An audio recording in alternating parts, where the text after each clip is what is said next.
안녕하세요. 구원석 성형외과 대표원장 구원석입니다. 구원석 TV를 보면서 시청자분들이 좀 궁금해하는 그런 질문들에 대해서 답변 드리는 그런 시간을 갖도록 하겠습니다.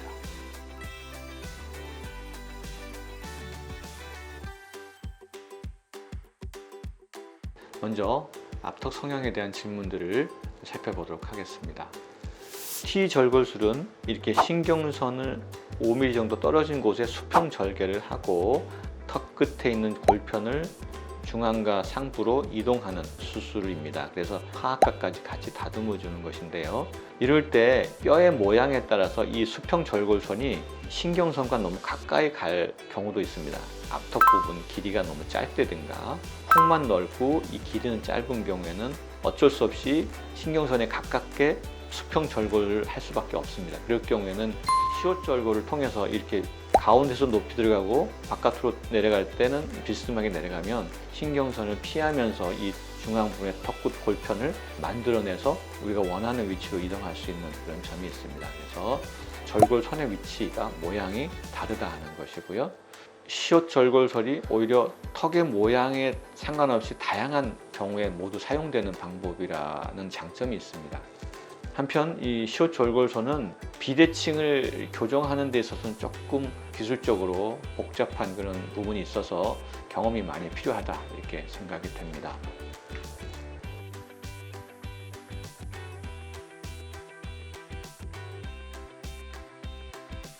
복잡한 그런 질문은 아니어서 간단히 설명드리도록 하겠습니다. 앞턱 축소술과 함께 주걱턱이기 때문에 앞턱 길이와 폭을 줄이는 축소술을 함께 사각턱을 같이 절제를 하면 됩니다. 그래서 흔히 돌려깎기를 하면 좋은 결과를 얻을 수 있습니다.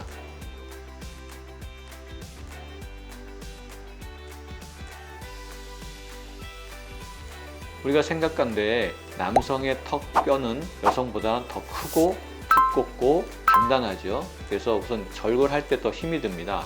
그리고 근육이 더 두껍고 잘 발달되어서 박리하는 것도 상당히 힘이 들고 당길 때 계속 힘을 줘서 당기기 때문에 신경 손상을 또 우리가 조심해야 되는 문제들이 있습니다. 그래서 그에 따라서 출혈 문제라든가 그다음에 신경 손상을 더 많이 신경을 써야 된다 하는 부분이 차이점이라고 하겠습니다.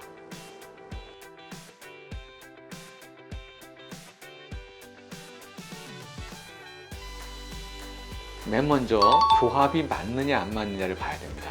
교합이 잘 맞는 경우에는 굳이 양악으로 수술할 필요는 없습니다. 그래서 턱 끝 부분만 줄여주거나 이동을 해서 주걱턱을 교정할 수가 있습니다. 근데 교합이 안 맞고 아래 턱이 이렇게 앞으로 밀고 나온 경우라든가 위 턱이 너무 뒤로 물러난 경우에는 양악을 수술해서 교합을 서로 맞춰주면서 턱 끝 수술도 또 같이 해야 되는 경우가 많이 있습니다. 그래서 저는 교합을 먼저 살펴봐야 된다 하는 얘기를 드리고 싶습니다.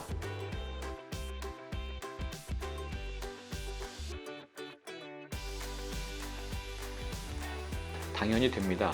턱 성형은 이게 치아와 상관없이 턱 끝에서만 수술하기 때문에 턱 성형을 한 후에 뼈가 어느 정도 남은 다음에는 얼마든지 치아 교정이 가능합니다.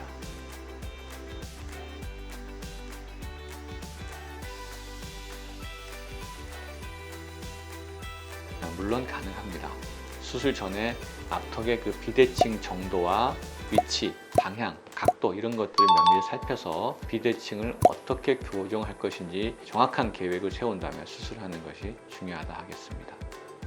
다음으로 앞턱 근육 재배치에 대한 질문을 한번 살펴보도록 하겠습니다.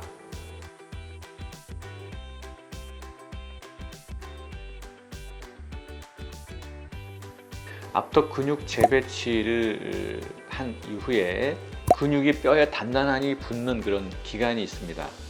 대략 2~3개월 정도인데요.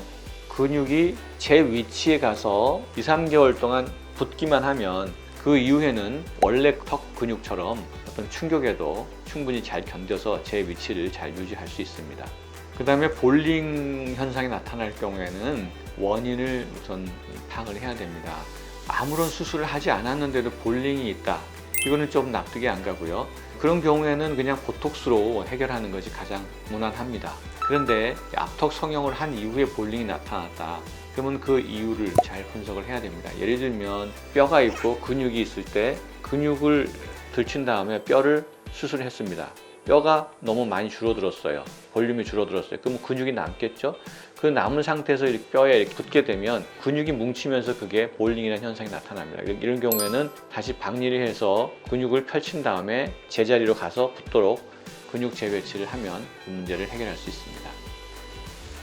이상으로 앞턱 성형에 대해서 자세히 알아보았고요. 또 앞턱 성형의 부작용 가운데 하나인 앞턱 근육 처짐에 대해서 또 설명드렸습니다. 그리고 보온석 TV를 애청해 주시는 시청자분들의 댓글에 대해서도 질문에 대해서도 자세히 나눠봤습니다. 이렇게 관심을 가져주셔서 너무나 감사드리고요. 여러분들의 이런 관심에 대해서 항상 잊지 않고 수술하는 데 필요한 내용들을 잘 간추려서 좋은 영상을 만들도록 열심히 노력하겠습니다. 감사합니다.